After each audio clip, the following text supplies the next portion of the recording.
Halo guys, selamat pagi. Salam sehat untuk kita semua. Apa kabar nih kalian yang ada di rumah? Semoga kita selalu sehat selalu dan baik-baik saja karena pada masa pandemi ini kita harus selalu menjaga kesehatan. Kembali lagi bareng kita dari OMK Santo Yosef Mbogo di acara OMK Mertamu.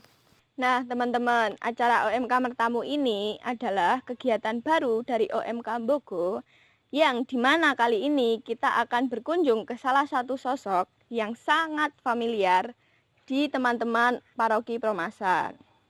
Tapi sebelum kita bertemu narasumber kita kali ini, kenalin aku Devi dan Sinta yang akan menemani kalian hari ini.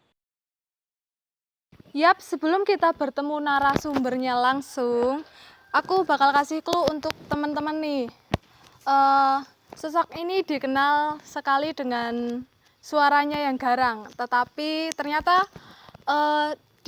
beliau friendly banget loh. Nah, ayo udah pada tahu nih siapa? Dia tak lain bukan adalah Romo Aloysius Trianto PR atau biasa yang dipanggil Romo Tri. Selamat pagi Romo. Selamat pagi. Berkah dalam. Gimana nih kabar Romo? Ya, puji Tuhan, sehat, kuat ya, masih semangat ya. Iya. Udah sarapan belum, Mo? Sudah sarapan. Sama apamu? Tadi ya macam-macam dari umat pokoknya ya. Tidak perlu sebutkan satu persatu ya. Ada lauknya, ada sayurnya, ada nasinya. Lengkap pokoknya itu. Romo, bisa cerita sedikit nggak nih awal mulanya terpanggil menjadi seorang imam? Apakah Romo tuh selalu didatangi malaikat dalam mimpi malamnya? Ya kalau bicara soal panggilan itu ya enggak mungkin ya apa malaikat datang kepada saya. Saya tuh orang berdosa kok didatangi malaikat ya. Paling-paling malaikat pencabut nyawa kan. Nah, kalau awalnya sih dari ketertarikan dulu dengan Romo paroki saya ketika kecil. Romo paroki itu sering yo kunjungan, kunjungan Romo itu. Kadang Romo paroki itu dulu jalan-jalan go bedil, berburu dulu Romo. Oh iya. Itu kadang-kala kok sosok Romo itu kok menjadi menarik.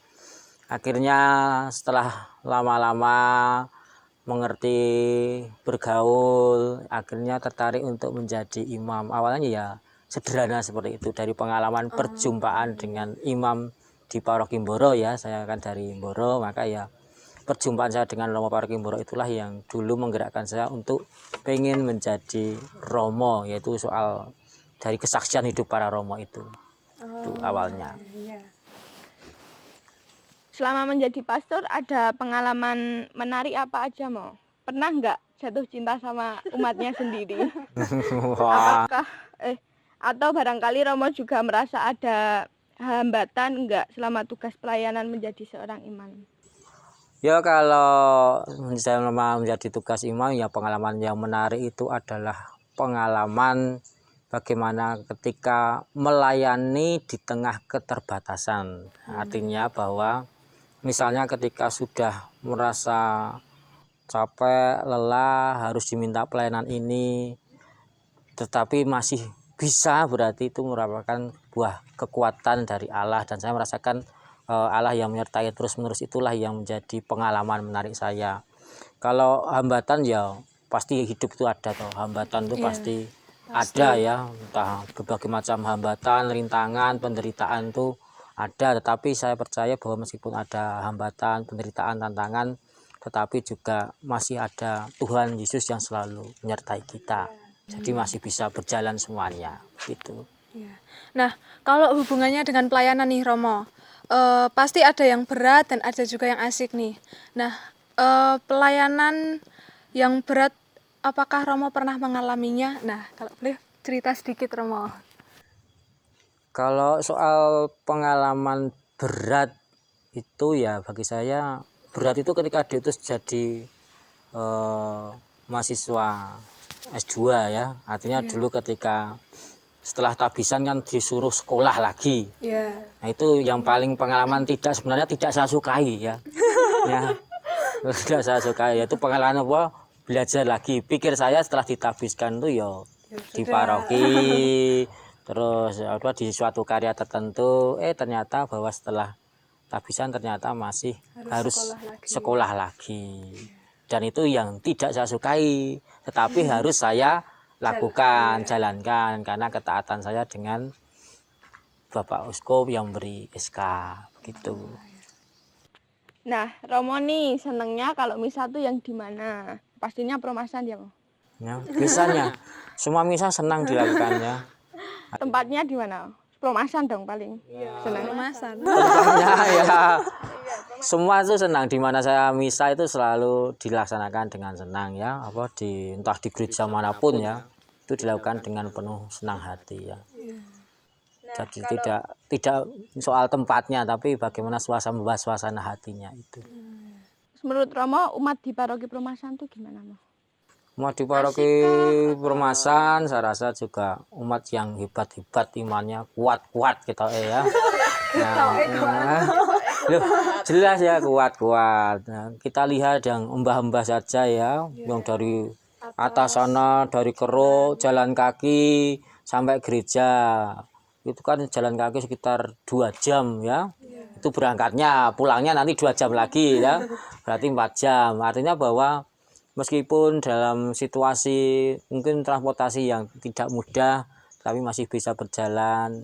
Itu menjadi gambaran bahwa iman umat paroki Perumasan itu iman yang kuat-kuat.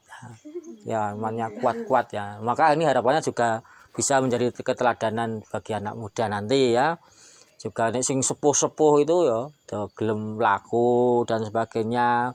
Anak muda ya sing wis iso fit motor kadang-kala malah malah nggak berangkat misa ya, malah turu bawa ya. Nah, itu menjadi teladan harusnya yang tua-tua itu meskipun wis sepuh-sepuh ning tetap semangat. Nah, maka harapannya ya sing muda-muda yang tetap semangat untuk hidup menggereja, untuk menggalang imannya, memupuk imannya itu. Ngomong-ngomong seputar di Perumasan nih, Romo udah terbiasa belum sih sama kondisi geografis kita yang naik turun atau kondisi jaringan yang hilang kayak doi mau? Ya sebenarnya kalau kondisi geografis sudah biasa ya, karena saya juga asalnya ke perbukitan Menoreh toh, dari Mboro kan ya juga sama tekstur geografisnya itu naik turun jalannya berkelok-kelok, jalannya licin. Nah itu sudah bagi saya sudah biasa, tidak hal yang baru ya, sejak kecil hidupnya seperti ini no. Kalau soal sinyal yang sering hilang atau listrik yang sering mati sudah terbiasa. Ketika kecil saya belum mengalami listrik juga pernah ya. Dulu masih pakai teplok ya, mungkin jenengan enggak ngalami ya, tapi saya ngalami dulu ya. Saya ada listrik itu baru kelas 5 SD dulu tuh baru ada listrik. Jadi kalau situasi gelap, petang itu sudah biasa begitu. Oh ya, Romo, di sini kita juga ada beberapa pertanyaan dari umat nih, Mo. Nah, di sini ada Risma dan Ava yang akan menyampaikan beberapa pertanyaan. Langsung sikat. Romo, ini ada pertanyaan seputar misa. Romo itu suka misa yang bagaimana? Apa banyak lagu-lagu? Apa pakai perarakan gitu? Ya, kalau misa itu ya memang sukanya yang lengkap sebenarnya. Ya, artinya bahwa semua harus lagu dinyanyikan ya dinyanyikan dan sebagainya. Tetapi kan ini situasinya sekarang kan baru pandemi, maka ya ada hal-hal yang tidak lengkap. Tapi kalau secara pribadi saya senang ya misa itu ya yang lengkap sesuai dengan pakemnya gitu. Itu bahasa. Mau itu kan soal misa. Kalau tentang kegiatan Romo, pengen kegiatan yang seperti apa mau dengan umat? Apa karakan bareng atau dangdutan? Ya, yang jelas kalau kegiatan yang saya inginkan adalah bahwa tentu saja kegiatan yang coraknya membangun kehidupan umatnya.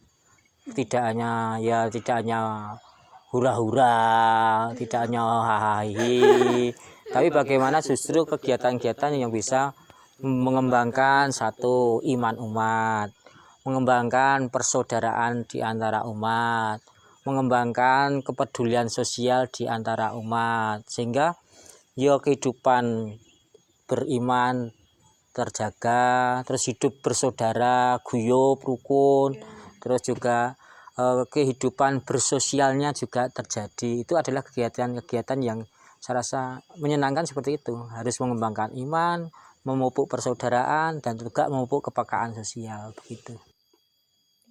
Mau ini ada tanya seputar hubungan Romo Tri sama Romo Resa. Maksudnya ini apakah baik-baik saja atau gimana, Mo? Bukan hubungan yang lain. Soalnya kalau dilihat-lihat kayak hubungan bapak sama anak. Bapak dan anak ya.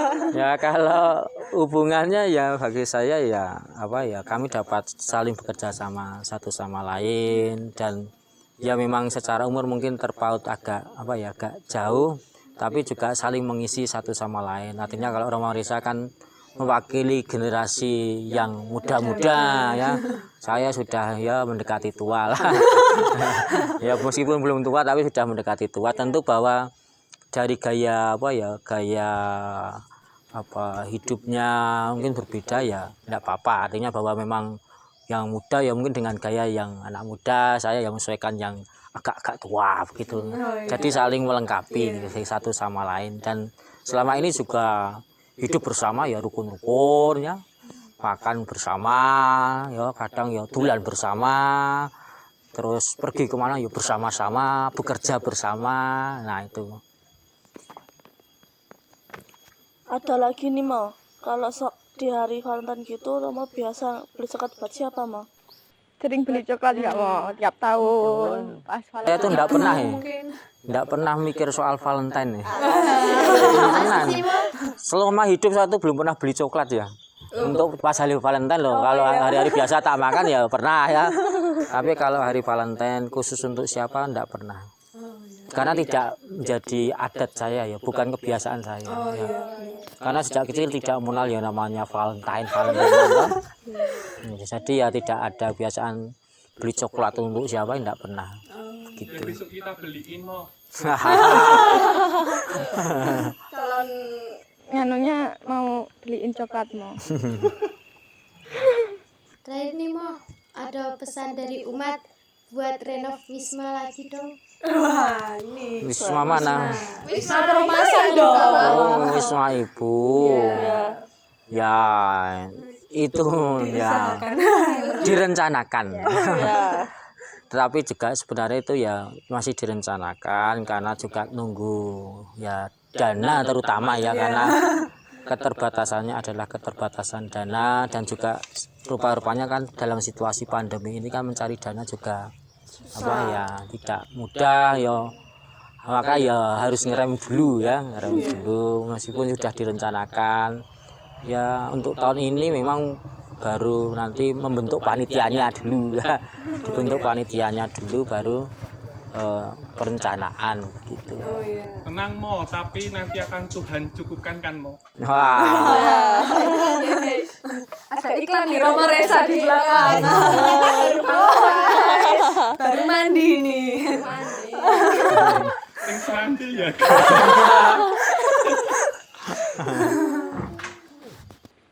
Oh, ternyata banyak juga ya hal yang bisa kita kulik dari Romo Tri. Kayaknya tuh pendiam, tapi aslinya kenal kok ya begitu. Kami juga mau tanya nih, kalau harapan dari Romo sendiri untuk paroki Perumasan gimana?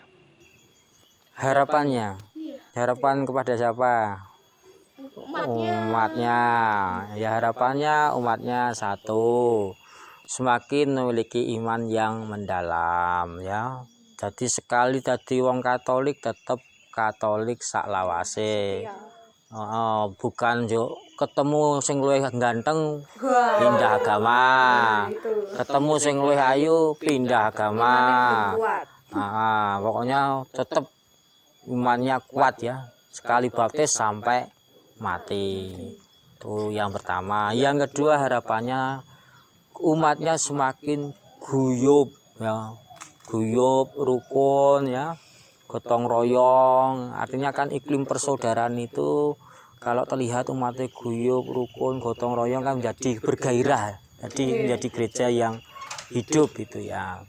Terus yang ketiga juga semakin memiliki kepekaan sosial satu sama lain. Artinya satu sama lain itu bisa misalnya apa yang kita alami, saling membantu, bisa saling menolong dan sebagainya. Ya, kita beri tepuk tangan untuk Romotri. Ya. Iya.